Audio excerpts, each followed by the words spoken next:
안녕하십니까. 부동산 8번째 시간인데요. 오늘이 5월 13일이네요. 제가 어제 일요일 날 오늘 방송할 내용을 준비하다가 이제 퇴근을 했는데, 그 퇴근길에 MBC 스트레이트 방송을 봤어요. 거기에 보니까 전세 사기 피해자가 극단적인 선택을 한 경우에 대해서 이렇게 나오는데 참으로 안타까운 일입니다.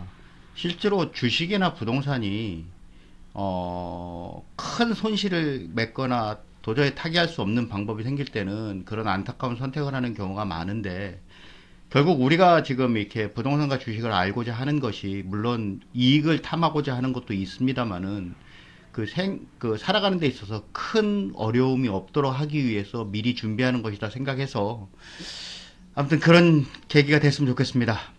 오늘은 지난번에 어느 분이 문의 주셨던 사항 중에 두 번째, 임대주택 이사 일자가 안 맞을 때 대항력 유지를 어떻게 하느냐 이렇게 물었던 거였는데요. 사실은 여기에 대한 답변은 간단합니다. 근데 요 답변을 알기 위해서는 이게 대항력이라는 게 무엇인지에 대해서 설명을 다시 하고, 그거에 대해서 지난번에 제가 채권과 물건에 대해서 설명을 했었는데 그게 사실은 저는 쉬울 거라고 얘기를 하지만 사실 어려워요. 저도 처음에 배웠을 때 저게 도대체 무슨 소리지라고 헷갈려 했었고, 그랬을 때 나름대로의 쉬운 해석, 이해 방안을 만들어서 그렇게 해서 설명을 했던 건데, 그것도 다시 한번 설명하고자 합니다. 일단 대항력이라는 게 무엇이냐면은 민법에서 이렇게 다음 한국어 사전에 보면 이렇게 나옵니다.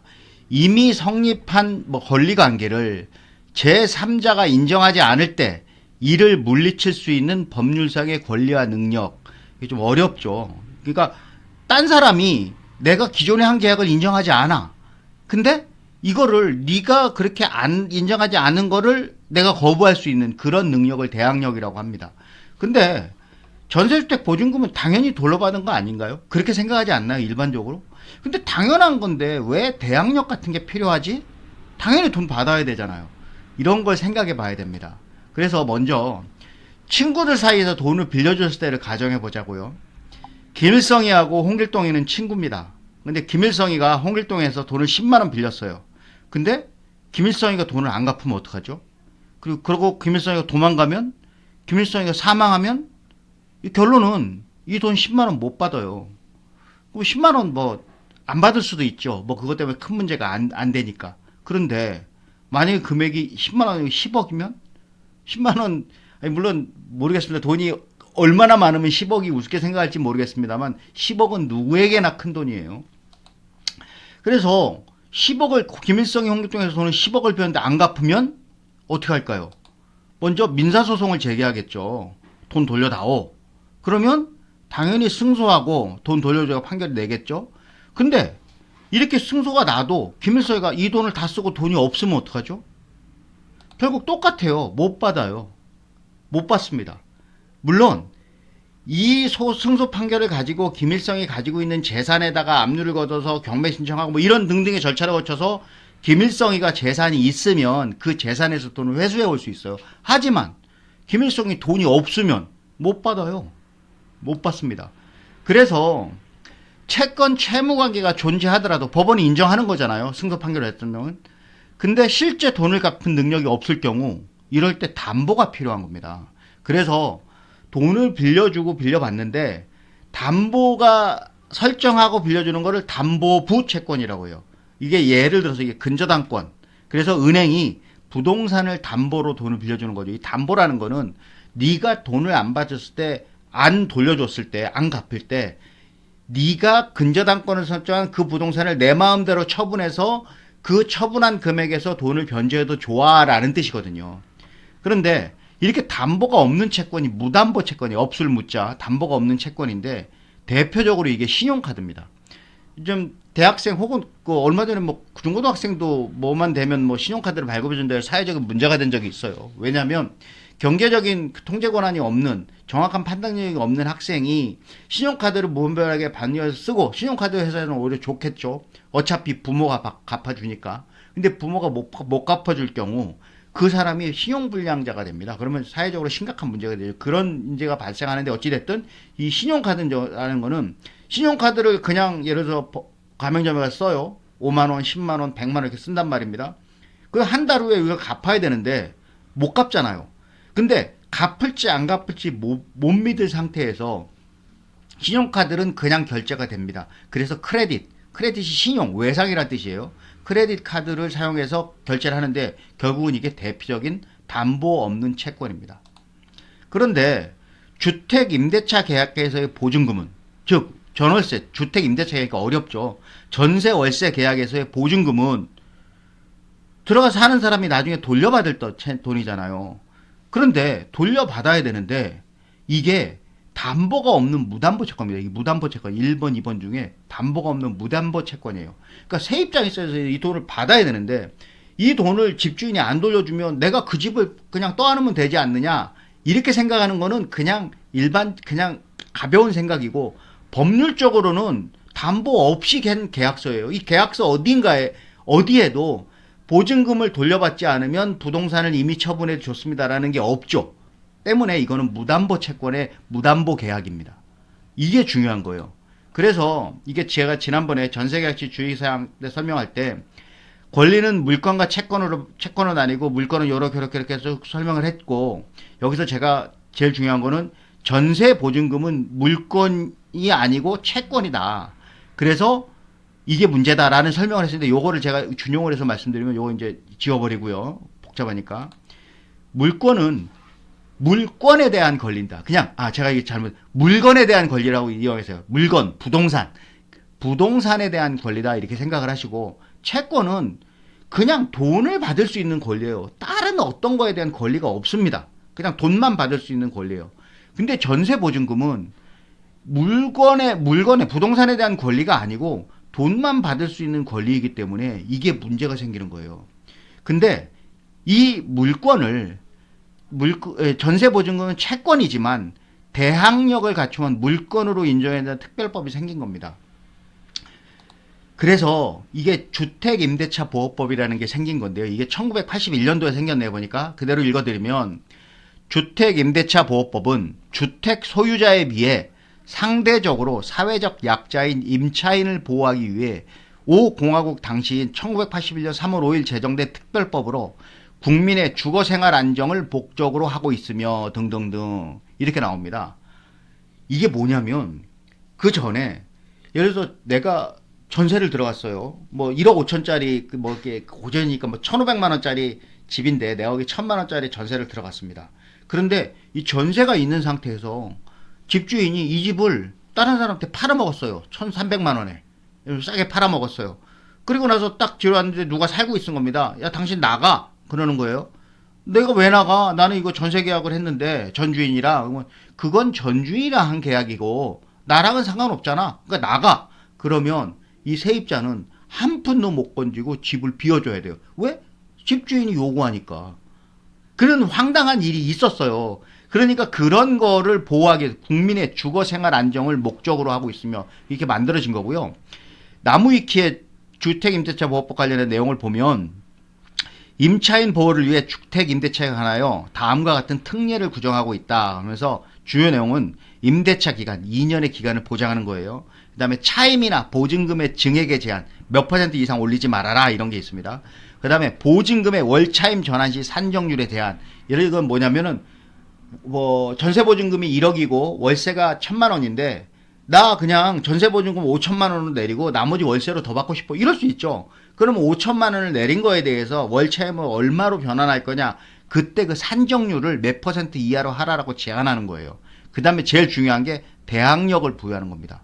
아까 얘기한 제3자에 대해서 기존 계약의 존재를 주장할 수 있는 거예요. 이거 얘기는 제가 조금 이따 설명할 건데, 기존 계약은 전 주인이랑 매매 전 주인이 했던 임대차 계약을 그거의 유효성을 주장할 수 있다는 거죠. 자, 그렇습니다. 그 다음에 아까 이제 이 대항력이나 아까 이제 했던 그 다음에 한국어 사전에다 요거를 그대로 민법 우리 전 임대차 보호법으로 가져올게요. 가져와서 설명을 해보면, 아까는 민법에서 이렇게 써 있었죠. 해석해서 그대로 가져오면 대항력이란 민법을 전월세 계약에서 이렇게 바꾸는 거예요. 그리고 이미 성립한 권리관계를 갖다가 이미 성립한 계약, 거주 및 보증금 반환 등의 의무를 포함한 그거를 제3자가 인정하지 않아요. 이 제3자를 새 집주인이 등등입니다. 꼭 새 집주인이 아니고 예를 들어서 은행이 될 수도 있어요. 이거는 새 집주인이 인정하지 않을 때 이를 물리칠 수 있는 이를 거부하며 기존 계약의 이행을 주장할 수 있는 법률사의 권리와 능력. 이렇게 쉽게 번역해서 이해해보면 이해가 될 겁니다. 이게 뭐냐면 전월세 계약을 이미 전 주인이랑 계약을 체결했어요. 그 계약에는 그 거주 기간도 보장해 주고요. 그 다음에 그 월세라면 그 거주 기간 동안 월세를 계속 내야 되는 의무도 있습니다. 그 세입자한테는. 그러면 그 의무를 새 집주인한테도 이행해야 되는 거예요. 내가 근데 한 달에 월세를 50만 원씩 내기로 했다. 그러면 새 집주인한테 50만 원을 계속 내야 돼요. 그런 의무와 권리를 포함하는 거고요. 새 집주인이 예를 들어서 이걸 인정하지 않고 전계약을 너 나가! 그랬을 때 싫어. 나 기존에 이렇게 계약을 했으니까 나 그대로 거주하고 그 월세도 낼 거고 나중에 내가 나가면 네가 나한테 보증금 돌려줘야 돼 하고 주장할 수 있는 권리와 능력이라 이렇게 이해하면 됩니다. 그래서 주택임대차보호법으로 대항력을 부여한 것의 의미는 채권인 전월세 계약을 물권으로 인정하는 겁니다. 그러니까 물건에 대한 권리로도 인정해 주는 거예요. 그런데 이게 법률상으로 채권이었던 거를 물건으로 변환해 주려니까 이 대항력을 해주기에는 꼭 갖춰야 되는 요건이 있어요. 법이 정해놨습니다. 그 요건은 그 부동산을 점유해야 돼요. 그리고 전입신고를 하고 확정일자를 받아야 돼. 근데 전입신고 확정일자는 동사무소가 한꺼번에 해줘요. 그래서 이건 굳이 분리하는 필요는 없습니다. 아무튼 확정일자를 받아야 돼요. 즉 이런 점유, 전입신고, 확정일자 요건을 갖추지 못하면 법에서 대항력을 인정하지 않습니다. 따라서 대항력을 인정하지 못하면 물건으로 변했던 것이 다시 채권으로 원상복귀합니다. 자, 내가 과거에 전세계약 체결하고 전입신고하고 확정일자 받았어요. 그래서 물건으로 인정을 받았는데 내가 전입을 빼고 확정일자 빼고 그러니까 전출을 딴 데다 했어요. 그러면 이제 채권으로 그러니까 물건에서 채권으로 다시 변합니다. 그러니까 보증금 돌려받을 수 있는 권한이 법적으로 이제 보호하지 않아요. 이게 문제가 되는 겁니다. 아까 우리가 제목에 임대주택 이사일자가 안 맞을 때는 뭐냐면 자 다음 페이지 하는데 홍길동 씨가 전세계약 현황이 이렇습니다. A주택에 전세를 살았어요. 22년 4월 1일부터 24년 4월 1일까지. 그런데 이 사람이 4월 1일이 되기 전인 한 일주일 전에 3월 25일부터 B주택으로 전세를 이사가게 됐어요. 그러면 22년 4월 1일 날 A주택에 입주하고 전입신고를 했겠죠. 그리고 24년 3월 25일 날 B주택에 입주하고 전입신고를 또 해야 돼요. 왜냐면 해야 되는 게 이 사람은 B주택 전세입자에 또 전입신고 확정일자 받아야 이 사람의 대항력이 인정이 될 거 아닙니까? 그러니까 이때 해야 돼요. 그러면 전입신고를 했으니까 당연히 A주택에는 전출신고가 자동적으로 되겠죠. 그러면 3월 25일하고 4월 1일 사이에 홍길동 씨가 대항력을 유지하면 어떻게 해야 되냐 이런 문제가 발생을 합니다. 그래서 이럴 때는 아무튼 아까 우리가 점유 전입신고 확정일자를 갖춰야 되는데 그게 불가능하잖아요. 이 A씨가 홍길동 씨가 A주택에도 전입신고가 되어 있고 B주택에도 동시에 전입신고가 되어 있을 수는 없어요. B주택의 전입신고함과 동시에 A주택은 전출이 됩니다. 그래서 하려면 어떻게 해야 되냐.